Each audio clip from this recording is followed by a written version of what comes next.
Je ne sais pas si vous avez vu la série à la télévision Une belle histoire qui est passée récemment euh, à l'écran. C'était une histoire d'un groupe d'amis et leurs aventures respectives, mais surtout l'histoire d'un amour entre l'un d'entre eux, David, et une jeune femme qu'il rencontre qui s'appelle Charlotte. David est alpiniste. En fait, malheureusement, il y a quelques années de ça, il a perdu sa femme dans un accident de montagne. Mais il continue à faire de l'alpinisme, il l'aime beaucoup. Et pour couper un peu court, il hérite un montant assez important d'argent de la part de sa propriétaire, en fait. Et il décide de s'en servir pour accomplir une de ses ambitions de longue date, qui est de gravir la K2 aux Himalayas. Et il y va. Et tout se passe très bien au début, ils ont une météo superbe, mais le temps change. Et en fait, on le voit au début, juste dans d'autres scènes, on entend les infos à la radio qui parlent d'un cyclone qui frappe l'Inde et le Pakistan, mais plus ça évolue, plus tous ses amis, et surtout Charlotte, se trouvent collés à la télévision, un peu comme nous par moment actuellement, à suivre les infos qui commencent à parler de plusieurs équipes d'alpinistes en péril aux Himalayas, et entre eux, un Français, c'est-à-dire David. Et le soir, en fait, ils reçoivent, il y a des mauvaises nouvelles, un pilote d'hélicoptère qui dit avoir vu 3 corps à peu près à l'endroit où était son équipe, et on voit, en fait, c'est la fin d'un épisode qui se termine au moment où ils se trouvent démunis face à l'apparente certitude de la mort de leur ami David. Et ils sont tous épuisés, ils s'endorment devant la télé avec le son coupé. Et c'est la fin d'un épisode. L'épisode suivant commence, on voit le salon de la maison où ils sont tous endormis à droite à gauche sur le plancher, sauf une qui en fait est une maman, je pense qu'elle doit s'être occupée de son bébé, qui rentre dans le salon et qui voit la télé qui reste allumée sans le son, et qui voit des bandes tournantes qui disent miracle aux Himalayas, alpiniste français retrouvé vivant et en pas trop mauvais état. Et évidemment, c'est incroyable. Elle réveille tout le monde disant il est vivant, il est vivant.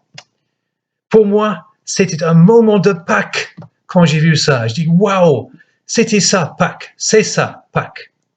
Jésus, que tous ses amis et ses disciples, pas seulement croyaient mort, savaient mort, il avait été crucifié, et les Romains ne rigolaient pas avec les crucifixions, il était bien mort, il avait été enterré, et puis tout d'un coup, le bruit commence à courir, il est vivant.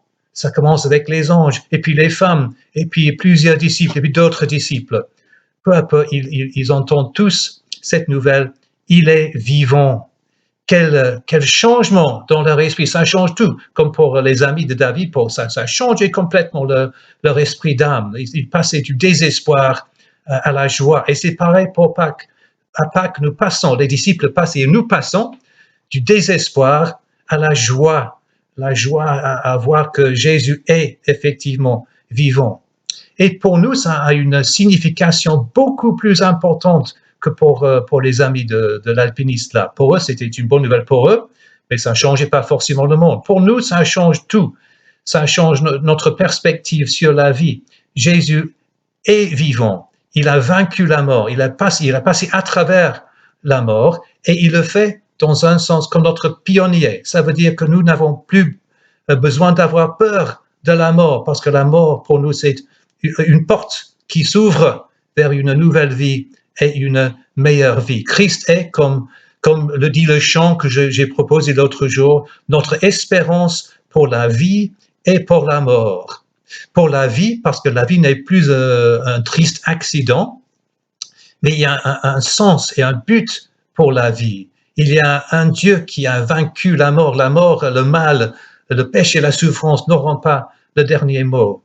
Et puis, évidemment, notre espérance pour la mort, parce que la mort n'est plus la fin pour nous. C'est juste un passage à une meilleure vie. Et ce n'est pas que la théorie.